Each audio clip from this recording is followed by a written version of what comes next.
warahmatullahi wabarakatuh. Alhamdulillah wassalatu wassalamu ala Rasulillah wa ala alihi wa man walah amma ba'd. Segala puja dan puji kehadirat Allah, salawat serta salam kepada Nabi Muhammad sallallahu alaihi wasallam, para keluarga, sahabat, tabi'in serta seluruh umat yang selalu beristiqomah mengikuti sunnah-sunnahnya hingga yaumul qiyamah. Alhamdulillah, setelah kita mendirikan sholat zuhur secara berjamaah, semoga apa yang telah kita lakukan semua diterima oleh Allah Subhanahu wa taala dan semoga kekurangannya dimaafkan dan disempurnakan oleh Allah Subhanahu wa taala. Amin ya rabbal alamin. Kembali kita membahas tentang satu hari bersama Rasulullah SAW, dan kita sudah mulai memasuki Rasulullah dengan muamalah. Bagaimana Rasulullah SAW dengan muamalahnya? Saat ini kita akan membahas tentang berkaitan dengan rezeki, dan di bab ini kita bahas berkaitan khusus dengan hutang. Bagaimana Rasulullah dengan hutang? Berkaitan dengan hutang ini tentunya sangat banyak penjelasan para ulama yang dijelaskan, tetapi di sini kita meringkas dari apa yang ditulis oleh para ulama, bagaimana sikap Rasulullah terhadap hutang itu sendiri. Yang pertama, Rasulullah SAW seringkali berdoa berlindung dari hutang. Rasulullah SAW, khairul anbiya wal mursalin, selalu berusaha dan berdoa supaya terbebas dari hutang. Sebagaimana diceritakan oleh Urwah, Rasulullah mengatakan, Aisyah radhiyallahu anha pernah mengatakan, Rasulullah sallallahu alaihi wasallam selalu apabila usai mendirikan salat, beliau membaca doa, Allahumma inni a'udzubika minal ma'tham wal maghram. Ini adalah salah satu doa Rasulullah SAW setelah salatnya. Ini menunjukkan bahwa doa setelah sholat itu ada beberapa hadis yang menyebutkannya. Memang Imam Ibnu Qayyim mengatakan kurang bagus, makruh kalau habis salam langsung berdoa. Bukan berarti berdoa habis sholat tidak boleh, bukan. Tetapi bagusnya setelah kita salam istighfar dulu 3 kali. Allahumma antas salam, tasbih, tahmid, takbir, baca qul sekali, al-falaq sekali, an-nas sekali, ayat kursi sekali untuk sholat duhur, asar, dan isya.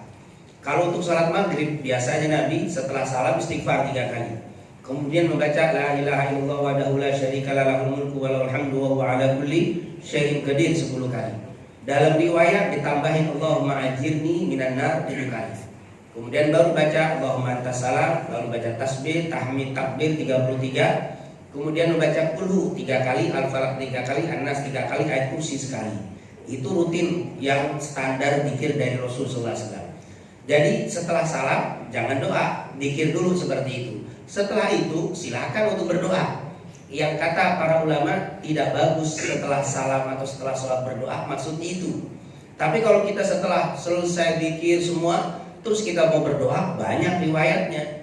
Di antaranya kalau habis sholat subuh, kata Ummu Salamah dan juga Ummu Habibah, Rasul biasanya setelah sholat subuh suka membaca Allahumma inni as'aluka ilman nafi'an wa rizqan thayyiban wa amalan shalihan, dan lain wa amalan mutaqabbala. Itu dibaca setelah sholat subuh.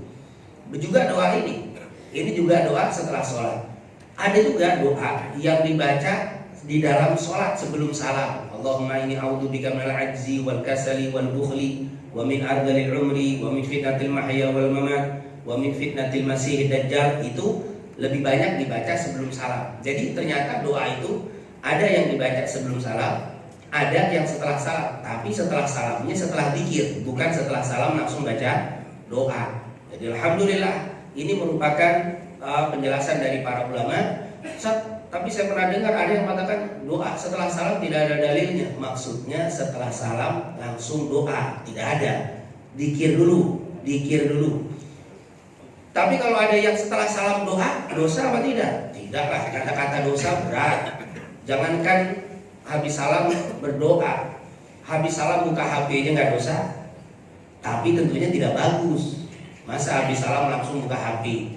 Kadang-kadang buka HP tidak didosakan, tapi yang berdoa didosakan. Ini sesuatu yang berbeda tentunya.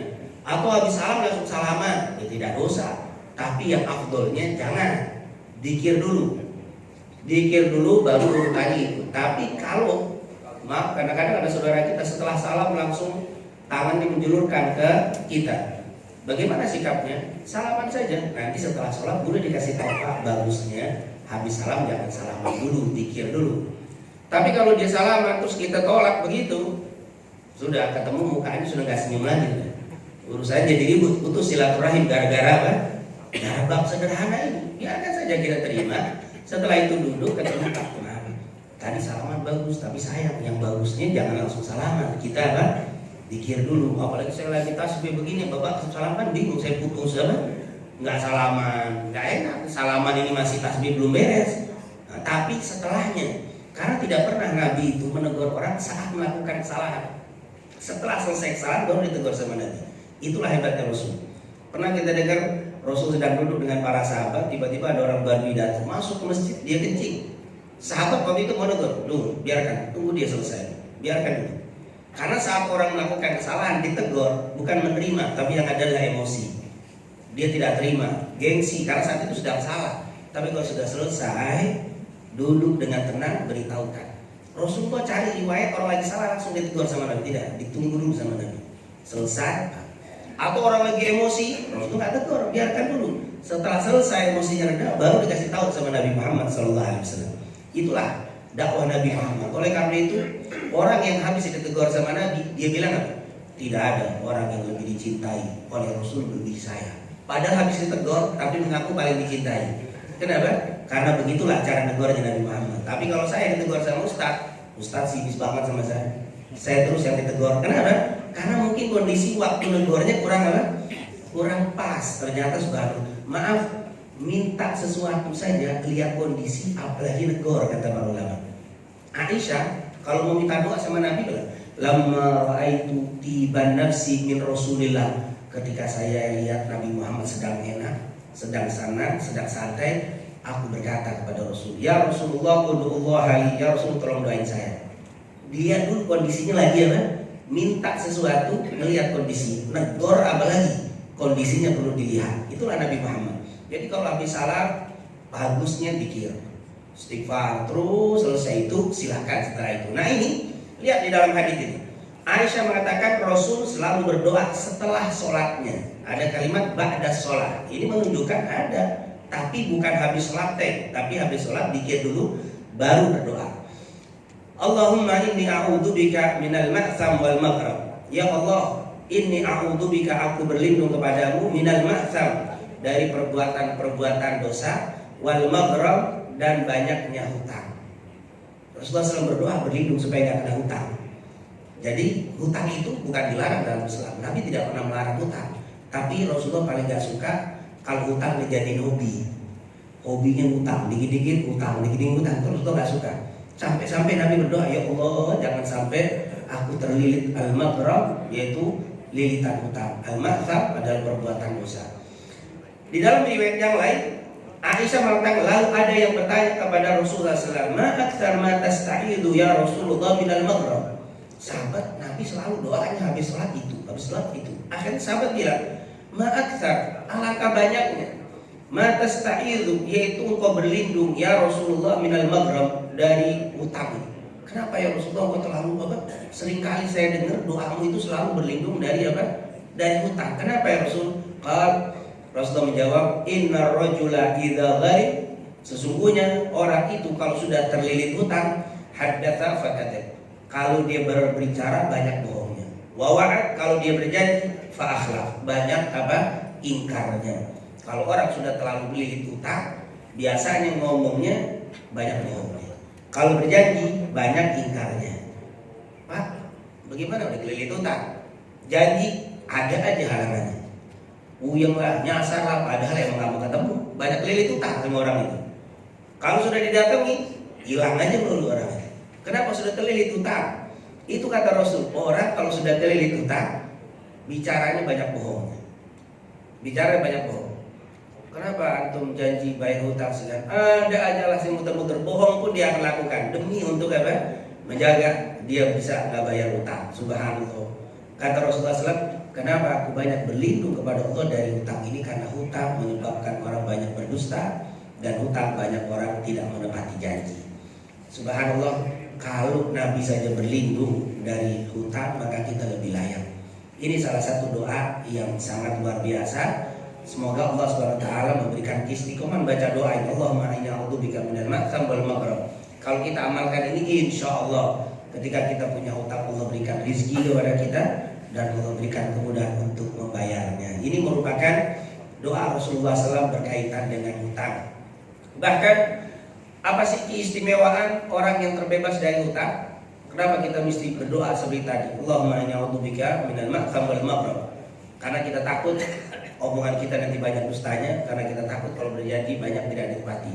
Selain itu, orang yang terbebas dari hutang, subhanallah, banyak kemuliaan. Di antaranya keutamaan orang yang terbebas dari hutang, yang pertama dijamin surga oleh Allah Subhanahu wa taala. Dalam hadis Rasulullah SAW bersabda, "Man faraqar ruh al-jasad." Barang siapa yang ruhnya terpisah dari jasadnya, wa huwa bari'un min thalath, dan dia terbebas dari 3 perkara, dakhalal jannah, akan masuk surga. Apa itu? Yang pertama, minal kibir, dari sifat sombong. Orang kalau meninggal terbebas dari sifat sombong, maka sudah menjadi salah satu jaminan masuk surganya Allah. Tapi kalau ada sombongnya berat. Karena ada hadis seperti Imam Bukhari Muslim, la yadkhulul jannah man kana fi qalbi mithqala habbah min khardalin minal kibri. Sulit masuk surga orang yang di dalam hatinya ada sebesar biji dzarrah dari sifat kesombongan. Jadi sombong berat. Bahkan kita tahu iblis diusir dari rahmatnya Allah bukan karena kurang ibadah, tapi karena sombongnya. Wa idh qulna lil malaikati isjudu li adama fasajadu illa iblis aba wastakbar. Iblis nggak mau dan sombong. Dalam ayat lain, khalaqtani min nar wa khalaqtahu min tin. Ya Allah, masa saya harus sujud kepada Nabi Adam? Khalaqtani min nar, saya diciptakan dari api. Wa khalaqtahu min tin, dia diciptakan hanya dari tanah. Sombong dia dan akhirnya diusir dari rahmatnya Allah. Padahal sudah beribadah 1000 tahun. Karena riwayat Imam Ibnu Katsir menyebutkan Nabi Adam dan iblis beda jedah waktunya. Nabi Adam 1000 tahun sebelum diciptakan Nabi Adam. Iblis diciptakan 1000 tahun sebelum Nabi Adam. Berarti sebelum Nabi Adam, iblis sudah ada 1000 tahun ibadah. Tapi karena kesombongannya sekali diusir dari rahmatnya Allah. Kita sudah berapa puluh tahun kita ibadah, berapa ratus tahun ibadah, lalu sombong, diusir kita dari rahmatnya Allah. 1000 tahun sekalipun. Subhanallah. Maka jangan pernah ada sifat sombong. Nah, sombong ini bukan hanya berkaitan dengan harta. Karena orang kadang-kadang kalau sudah bicara sombong, kaya, bukan. Orang miskin juga bisa sombong. Orang miskin sombong. Bahkan 3 perkara yang paling dibenci oleh Allah. Siapa itu? Yaitu ail mustabdil. Orang miskin sombong. Wah, itu kaya sombong aja dicela, apalagi miskin sombong. Kemudian apa? Syekhun zalim. Udah tua, renta, masih zina, gak berhenti-berhenti. Itu juga menjadi apa? Yang dibenci oleh Allah Subhanahu wa taala. Intinya, kalau bicara sombong jangan hanya diterjemahkan ke harta. Maaf, orang alim orang alim, ulama bisa sombong.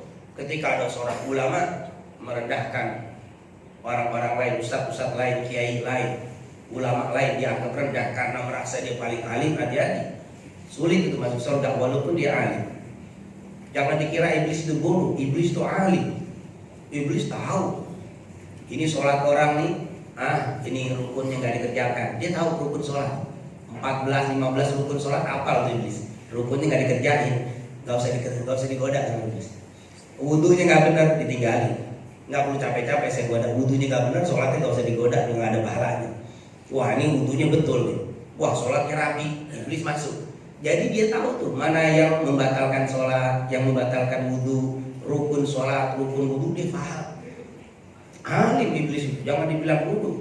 Kalau bodoh iblis enak gitu. Dia nggak tahu mana yang salah, mana yang nggak benar. Dia alim. Tapi karena sombong selesai. Nggak ada orang manusia kalah alim sama iblis. Iblis sangat alim. Subhanallah. Inilah apa? Tapi kesombongan.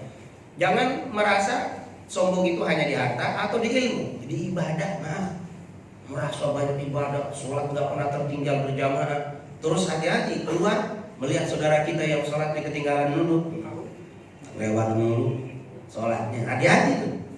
Itu sombong dengan ibadah. Jadi sombong bukan hanya dengan harta. Bahkan kata ulama, sombong malah banyak 2, ilmu dan ibadah. Merasa kelompoknya paling suci. Kelompoknya merupakan orang-orang yang paling mutamassik, berpegang dengan syariat, yang lain dianggap hati-hati. Kesombongan ini hati-hati. iblis masuk lewat sombong, dan sombong ini luar biasa, menghambat orang masuk ke dalam surganya. Makanya kata Nabi, kalau kalian meninggal terbebas dari 3 sifat. Yang pertama sombong, yang kedua al-ghulul, yaitu apa? Orang yang dikatakan al-ghulul ini adalah orang yang terkena khianat, orang yang suka berkhianat, orang tidak bisa menjaga amanah. Sudah dikasih amanat terus berkhianat, tidak jujur. Dia dikasih amanat, biasanya nih manusia kata para ulama, kalau dikasih amanat omongan nambah, tapi kalau dikasih amanat harta berkurang. Dikasih amanat, dengarnya sekian, nyampe ini kadang-kadang berlebih dalam menyampaikan berita, tapi giliran menyampaikan harta berkurang. Ini yang musibah. Mesti terbalik. Amanat dikasih ini 1 juta, nyampe ini 2 juta, itu luar biasa. Kalau omongan yang tadinya melebar nggak bagus, nyampaikan yang bagus saja, itu yang dianjurkan. Jangan terbalik. Giliran cerita panjang lebar, dengernya setengah jam, nyampe ini sejam, berarti banyak tambahan itu. Hoaknya lebih banyak, itu hati-hati. Giliran harta 1 juta nyampe 500, ini hati-hati. Ini sudah buruk, ini yang sudah tidak menjaga amanah. Wadai, orang yang terbebas meninggal dari hutang, cepat masuk surga. Ustaz, ini orang amalnya banyak, sholat nggak pernah ketinggalan, tapi hutangnya banyak. Masuk surga, masuk, tapi lambat. Selesai pemeriksaan, sholatnya bagus, semua bagus, mau masuk surga, tunggu dulu. Ada nyangkut hutang sama si fulan. Si fulan belum diproses, masih nunggu, ini nunggu deh.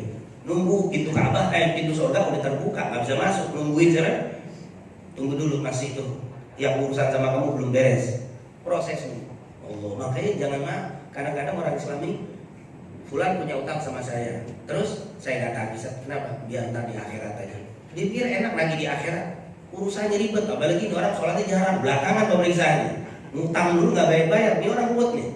Di akhirat, kata Rasulullah, demi Allah, orang yang tahu nunggu urusan pemeriksaan hutang di akhirat, dia tidak akan pernah menagih atau berharap nagih orang yang nggak bayar hutang di akhirat, tapi dia akan, sudah saya maafin aja.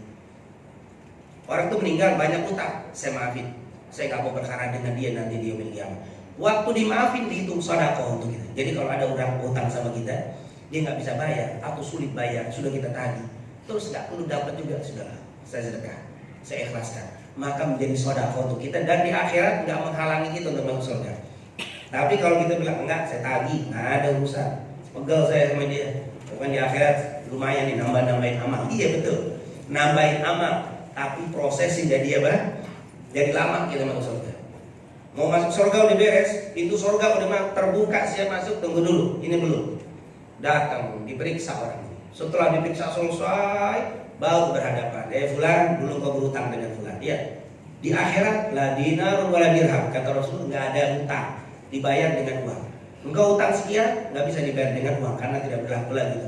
Terus dibayar dengan amal-amal untuk dikasih kepada yang menghutang.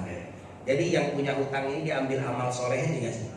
Ternyata di ngutang mulu di mana-mana, sholat juga nggak pernah, penjahat nih, banyak ngutangnya nggak pernah bayar, amal solehnya tidak ada, maka keburukan orang itu diambil ditaruh ke dia.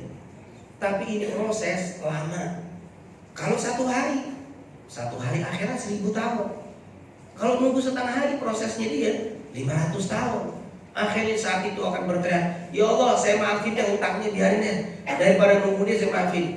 Di hari kiamat tidak lagi diizinkan memaafkan dan tidak memaafkan.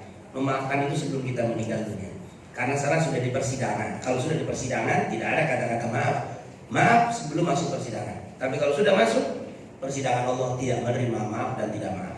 Maaf itu di sini. Oleh karena itu, kalau ada saudara-saudara kita yang pernah berhutang dengan kita, belum mampu bayar sampai meninggal, sudahlah, sedekahkan. Itu tidak akan sia-sia, itu akan menjadi sedekah untuk kita dan akan memperlancar masuknya surga nanti di yaumil qiyamah. Nah itulah. Tapi kalau dia punya hutang, amalnya bagus, tetap akan memperlambat masuk surga. Makanya kata Rasul, aku jamin cepat masuk surga. Nggak punya sifat sombong, jaga amanat, dan tidak berkaitan hutang dengan saudaranya. Inilah keutamaan terbebas dari hutang. Kemudian ancaman mereka yang mati dalam keadaan berhutang, maka lihat diambil dari kebaikannya. Nanti di yaumil qiyamah Kita punya hutang, meninggal, orang itu tidak memaafkan, selesai. Amal kita akan diambil untuk bayar hutang kita. Padahal mah sebesar darah kebaikan nanti di yaumil qiyamah lebih berharga daripada dunia ada di sini. Sebesar darah. Makanya Allah suka ceritakan, wa may ya'mal mithqala dzarratin khairan yarah wa may ya'mal mithqala dzarratin syarran yarah. Kenapa kok disebutkan siapa yang beramal baik walaupun sebesar darah dia akan melihatnya? Karena kata ulama, sebesar darah itu amal itu akan lebih berharga daripada dunia dan di sini. Kalau kita berhutang, amal kita bukan satu darah yang diambil, sekian banyak amal kita diambil, diberikan kepada orang yang kita hutangi atau kita yang berhutang dengannya. Subhanallah. Man mata wa alaihi dinarun aw dirhamun qudhiya min hasanatih. Siapa yang meninggal dan dia punya utang dinar atau dirham, maka akan dibayar dengan hasanatih, dengan kebaikannya. Laisa tamma dinarun wala dirham, karena nanti tidak berlaku dinar dan dirham. Kebaikan kita diambil. Allah, ini merupakan apa? Balak. Ini balak. Kalau kata Nabi ada yang disebut muflis, orang yang bangkrut, pailit, amalnya banyak tapi bersangkutan banyak sama orang lain, baik mendolimi atau berhutang dan tidak dibayar. Ini akan menjadi apa? Bangkrut kita, pailit. Waliyahzubillah. Semoga Allah bukakan pintu rezeki untuk kita semuanya dan bisa kita membayar semua hutang-hutang yang pernah kita hutang. Amin ya rabbal alamin. Bahkan jiwanya terkatung-katung nanti di yaumil qiyamah. Maksudnya bagaimana? Nafsul mu'min mu'allaqatun bidainihi. Jiwa seorang mukmin, kata Abu Hurairah, Rasulullah bersabda, ini hadis-hadis yang kami sampaikan semuanya hadisnya sahih. Kalaupun ada paling hasan. Kalau dhaif saya akan komentari dan saya kasih tanda kalau dhaif, tapi semuanya itu sahih. Ketika saya tidak sebutkan kedudukan hadis, ini berarti hadisnya kuat. Nafsul mu'min mu'allaqun bidainihi. Mu'allaqah, jiwa seorang mukmin itu terkatung-katung dengan hutangnya, hatta yuddu anhu, sampai dilunasi. Kalau kita punya anak keturunan yang soleh dan soleh, alhamdulillah. Makanya kalau kita baca Al-Quran, ayat yang terpanjang adalah ayat yang berbicara tentang utang piutang. Ya ayyuhalladzina amanu idza tadayantum bidainin ila ajalin musamma faktubu. Orang-orang yang beriman, apabila kalian melakukan utang piutang, tulis. Dengan harapan apa? Kalau saya sudah tulis belum sempat bayar, saya meninggal, tulisan ada, anak cucu keturunan kita melihat, oh bapak hutang. Seluruh ulama sepakat, ahli fikih, tidak boleh warisan dibagi sebelum hutang dulu dibayar. Jangan bagi warisan. Hutang, warisan kumpulkan, cek ada hutang nggak bapak? Ada hutang, jangan dibagi warisan. Hutang dulu. Setelah hutang beres, zakat. Setelah zakat ada wasiat apa tidak? Ada wasiat, tunaikan wasiat, tapi nggak boleh lebih dari sepertiga. Setelah selesai baru warisan. Tentunya yang awal untuk apa? Pengurusan jenazah. Jadi kalau orang meninggal itu beli kain kafan untuk kuburan dan seterusnya. Kalau dulu mungkin gratis, sekarang bayar. Apalagi di mana? San Diego di sono. Jangan deh yang biasa-biasa aja. Karena kecuali bebas hisap lain. Ternyata di sana juga ada hisap sama aja. Dan tidak ada efek untuk orang yang sudah meninggal, tidak ada efek. Gak, sayang sekali. Lebih baik uang itu dikasih apa? Kepada fuqara, itu akan lebih manfaat daripada di tempat yang itu. Nah, pengurusan biaya pemakaman baru hutang, baru zakat, baru wasiat, baru waris. Kenapa? Karena ini orang tua yang meninggal hutang banyak, lalu dibagi warisnya dan tidak dibayar, mu'allaqah, terkatung-katung. Ini luar biasa. Maaf, ketika saya punya urusan di kantor ini, dilempar sono, dilempar sini, masalah saya digantung, pegelnya setengah mati. Bagaimana di yaumil qiyamah kita digantung-gantung, tidak diurus oleh Allah? Kenapa? Karena hutangnya belum dibayar. Subhanallah. Makanya di sini semoga orang-orang tua kita semua yang sudah meninggal gak ada lagi dengan hutang mereka, insya Allah. Ini merupakan apa? Keburukan, ruginya orang yang meninggal membawa apa? Hutang. Berkata Al-Imam Al-Iraqi, urusannya masih menggantung, maksudnya apa? Tidak ada hukuman baginya, yaitu tidak bisa ditentukan apakah dia selamat atau binasa. Jadi tidak diproses, didiemin. Kata Imam Al-Iraqi, an-nafsu mu'allaqatun bidaini, maksudnya tidak diproses, dibiarkan. Kan kalau sudah diproses enak, jelas. Ini nggak jelas, dibiarkan saja gitu. Allah, urusan kita punya masalah di kantor ini kemudian digantung begitu aja. Suami istri dicerai tidak, dia dijadikan di sini tidak mu'allaqah, itu udah pegal sekali, tidak dilarang karena tidak jelas kedudukannya. Ini kata Imam Iraqi tidak diproses sampai dilihat bahwa hutang tersebut dilunasi atau tidak. Kalau belum dilunasi terus nggak diproses. Waliyahzubillah, ini merupakan musibah. Makanya jangan sampai kita meninggalkan hutang. Kita khawatir enggak insya Allah anak turunan saya, anak-anak saya bahaya pasti dibayarin hutang. Tunggu dulu. Jangan mengandalkan anak, karena kita tidak tahu ketika meninggal kita apakah mereka masih seperti itu. Jangan tinggalkan hutang saat kita meninggal. Bagaimana caranya? Banyaklah berdoa kepada Allah. Allahumma inni a'udzubika minal ma'tham wal maghrib. Banyak sekali doa-doa selain itu. Mungkin banyak yang menghafal Allahumma inni a'udzubika min ghalabatid dain wa qahrir rijal. Banyak doa-doa dari Rasul supaya berlindung dari lilitan hutang. Dosa hutang tidak terhapus walaupun mati syahid. Mati syahid nggak bisa menghapus hutang. Dikatakan di dalam hadis Abdullah bin Amr bin Al-As, Rasulullah SAW bersabda, yughfaru lisyahid, diberikan ampunan kepada orang yang mati syahid, kullu dzanbin, semua dosanya dihapus. Orang yang mati syahid, semua dosanya dihapus. Sholatnya miring-miring dikit, kadang-kadang sholat, kadang enggak. Ada perang muslim, perang betul-betul muslim, perang syahid. Perang syahid yang betul-betul syahid, ya betul-betul jihad. Lalu orang ini berangkat, kurang-kurangnya sholatnya dihapus. Semua kekurangannya dihapus, semua dosa dihapus. Illa dain, kecuali utang.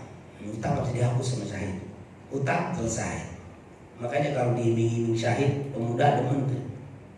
Pak, pemuda, kamu mau masuk surga, apalagi muda bidadari susah. Kalau sholatnya begini, ada di jalan pintas sampai syahid, kau mati, selesai. Semua dosa mau dihapus. Hadis Sahih Muslim. Lihat, yughfar lisyahid. Bahkan nggak sampai situ, nanti ada hadis lagi. Orang yang mati syahid bisa memberikan syafaat 70 keluarga terdekat. Keluarga terdekat 70 orang bisa diangkat dengan syafaat orang yang mati syahid. Makanya gampang kalau bikin orang pemuda yang malas-malas jadi berani mati untuk untuk syahid. Makanya kalau yang nggak salah paham, tidak mengerti, ketemu orang yang salah, cepat ini. Makanya sih mesti hati-hati. Tapi tentunya itu adalah perbuatan yang salah. Makna syahid itu harus hati-hati. Tidak menghukum orang itu mati syahid itu hati-hati, itu salah sekali, tidak ada. Itu harus jihad. Maaf, jihad. Kita ingat dulu ya Palestina dengan Israel itu perang. Itu terjadi dulu khilaf. Bagaimana orang di perang Israel dengan Palestina itu lagi perang Muslim pakai bom bunuh diri. Apakah mati syahid atau tidak? Itu khilaf di antara ulama. Lagi perang betul-betul perang, ngebom bunuh diri, itu khilaf. Sebagian ulama tidak mati syahid. Walaupun yang orang kafir ini matinya banyak, nggak syahid. Kenapa? Karena jiwa seorang mukmin tidak bisa dihargai dengan 100 orang yang mati kafir. Nggak bisa. Lebih mulia. Jadi tidak boleh dikorbankan diri seorang muslim untuk 100 kafir. Itu dalam perang masih terjadi khilaf. Bagaimana dalam keadaan damai seperti di negeri kita, kemudian bawa bom ke tempat maksiat, mati syahid? Dari mana mati syahid? Ini satu hal yang harus kita berhati-hati. Tidak ada pendapat itu. Yang perang betul-betul perang itu saja masih khilaf di antara para ulama. Intinya begitu hebatnya hutang, sampai-sampai mati syahid pun tidak bisa diampuni dengan hutang. Lalu bagaimana berkaitan dengan jika berhutang untuk bertekad untuk tidak bayar? Kita akan bahas pada pertemuan selanjutnya. Masih banyak berhutang karena terdesak. Ini bagaimana? Dan sebagai penutup, Rasulullah pernah berhutang. Rasulullah juga pernah berhutang dengan Yahudi. Rasulullah pernah berhutang. Ini dikatakan di sini Rasulullah pernah berhutang. Singkat ceritanya, Rasulullah pernah berhutang dengan seorang Yahudi yang bernama Zaid bin Sa'nah. Ini Zaid bin Sa'nah ahli kitab Yahudi. Baca kitab, kaya dia. Sekali waktu Rasulullah SAW hutang sama dia. Kenapa hutangnya? Karena ada satu wilayah di pinggiran Madinah yang terjadi paceklik, sehingga butuh pasokan makanan. Rasulullah pun datang kepada Zaid bin Sa'nah karena dia kaya. Zaid, bisa nggak berhutang untuk beberapa beras, beberapa gandum untuk dikirim ke wilayah yang sedang paceklik? Zaid bin Sa'nah pun mengizinkan dengan jumlah besar, bukan untuk Nabi tapi untuk Tapi Rasulullah yang bayar karena Rasulullah sebagai pemimpin negara. Dikirimlah ke sana. Dengan jatuh tempo, misalkan di sini ceritanya sebulan misalkan. Sudah. Sebelum jatuh tempo, tiba-tiba Zaid bin Sa'nah datang ke Rasulullah. Rasulullah sedang kumpul dengan para sahabat. 1 pekan, 7 hari lagi jatuh tempo, dia datang. Tiba-tiba dia berdiri, berteriak, bahkan sambil mengambil baju Nabi. Hei Muhammad ibn Abdullah, hei Abul Qasim. Karena Yahudi tidak manggil Rasulullah, tapi dia manggil Muhammad bin Abdullah atau Abul Qasim. Aku baru tahu kalau engkau adalah orang yang paling tidak bisa menepati janji. Para sahabat marah, Umar bin Khattab hadir. Kalau tidak ditahan sudah habis ini siapa? Zaid bin Sa'nah. Waktu itu nggak tahan Umar, waktu dia membembeng Rasulullah sambil teriak-teriak mempermalukan Rasul, berdiri Umar bin Khattab, langsung didorong ini Zaid bin Sa'nah. Katanya, ya Rasulullah, izinkan aku untuk menebas ini leher Zaid bin Sa'nah. Kata Rasulullah, jangan begitu wahai Umar, engkau sebagai penengah mestinya engkau tanya kepada aku. Engkau sebagai penengah, berarti engkau sedang menghakimi aku dengan Zaid bin Sa'nah. Engkau tanya, hei Muhammad, apakah betul engkau tidak menepati janji yang sudah ditepati, yang sudah dijanjikan? Apakah sudah jatuh tempo? Kamu mesti tanya begitu. Setelah itu baru engkau tegur kepada Zaid bin Sa'nah, Nabi jangan begitu, dengan cara yang baik. Nabi dengan tersenyum ngomong seperti itu. Akhirnya Rasulullah, Umar bin Khattab menanya kepada Rasul, Enggak dibilang ya Rasulullah, engkau sedang menghakimi orang dan aku kedudukan di dalam pengadilan sama walaupun aku kepala negara. Subhanallah, Rasulullah SAW, panggil aku Muhammad. Di sini aku sebagai apa? Orang yang sedang diadili, bukan kepala negara. Hai Muhammad, apakah engkau memang betul-betul tidak menepati janji yang sudah dijanjikan oleh Zaid bin Sa'nah? Tidak, kata Rasul. Aku berjanji sebulan dan masih ada 1 pekan lagi, belum jatuh tempo. Ditanya sama Zaid bin Sa'nah, kenapa kau belum jatuh tempo? Terus apa? Menagih seperti itu. Zaid bin Sa'nah nggak menjawab, dia pergi. Akhirnya setelah dia pergi, Umar bin Khattab dipanggil sama Rasul. Umar, ini bayar. Utang itu bayar, dikeluarkan gandum dibayar untuk Zaid bin Sa'nah. Padahal belum jatuh tempo. Bayar plus tambahannya, ditambah lagi beberapa sok tambahannya untuk Zaid bin Sa'nah. Datanglah Umar bin Khattab kaget. Rasulullah sudah ditagih, dibikin malu, belum jatuh tempo, tapi malah dibayar dan dilebihkan. Dan begitulah Rasulullah menyuruh kita, kalau kita hutang, lalu kita bisa dihutangi sama saudara kita, waktu bayar itu kalau bisa dilebihkan, tapi jangan dibuat perjanjian. Kalau dibuat perjanjian jadi riba. Saya dihutangi, saya punya modal, saya ingin bikin warung, saya hutang sama saudara, dikasihlah 10 juta, saya berdagang, berhasil. Bersyukur saya kasih 10 juta Pak, terima kasih hutangnya. Jazakumullah khair, terima kasih atas usaha hutang Bapak. Saya alhamdulillah bisa berdagang, saya kasih terima kasih saya. Itu boleh. Rasulullah tidak pernah membayar dengan pasti dilebihkan sama Nabi Muhammad. Itulah cara yang diajarkan. Orang kalau memberikan kepada kita, jangan kita bayar sesuai dengan yang diberikan, tapi tambahi. Seperti dalam salam. Apa? Idza huyitum bi tahiyyatil Islam farduha wa fahayyu bi ahsani minha aw rudduha. Kalau engkau diucapkan salam, jawablah yang lebih baik atau yang setimpal. Makanya Nabi, Assalamualaikum, jawabnya jangan waalaikumsalam, tapi waalaikumsalam warahmatullahi wabarakatuh. Lebihkan apa yang dikasih. Kalau memang kita lagi sakit gigi, Assalamualaikum, waalaikumsalam, seimbang, pas, jangan kurang. Itulah ajaran Nabi. Jadi orang ngasih kita 1 kebaikan, berikan 2 kebaikan balasannya. Ini yang diajarkan Nabi Muhammad. Tapi nggak pakai perjanjian. Bapak utang 10 juta, ntar bayar 11 juta, itu riba itu. Tidak boleh. Karena itu akan menjadi beban. Intinya kasih lebih. Subhanallah, dibawa sama Umar bin Khattab. Zaid bin Sa'nah nih, utangnya Rasul. Umar masih mukanya masih pegel mah. Ini kalau Umar nggak ada urusan ini karena Rasul dikasih. Terus dikasih lagi tambahan. Zaid bin Sa'nah kaget. Ini tambahan untuk aku. Iya. Langsung dibilang, aku ingin ucapkan syahadat dengan Rasul. Langsung dia berangkat. Zaid bin Sa'nah datang ke Rasulullah. Asyhadu an la ilaha illallah wa annaka Rasulullah. Umar kaget. Kenapa? Gue ucapkan 2 kalimat syahadat, tadi baru membimbing Rasul di depan orang, baru hampir ribut, tapi sekarang ucapkan 2 kalimat syahadat. Apa kata Zaid bin Sa'nah? Wallahi, saya baca kitab Taurat, saya baca sifat-sifat Nabi yang terakhir, semua ada pada Nabi Muhammad, semua ada. Hanya 1 yang belum saya temukan. Saya pengen tahu apa itu. marahnya Nabi Muhammad ini tetap bijaksana. Marahnya dia tetap bijaksana. Saya pengen cari marahnya dia.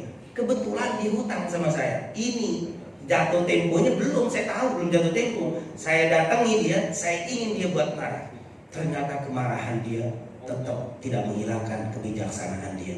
Saya yakin dia seorang Nabi dan Rasul. Makanya saya lakukan semua itu bukan karena ingin saya menguji apa yang ada dalam kitab Taurat. Asyhadu an la ilaha illallah wa annahu rasulullah. Subhanallah. Itulah Nabi Muhammad SAW pernah berhutang, tapi untuk kepentingan orang, dan Rasulullah kalau bayar hutang lebih dari apa yang dia hutang.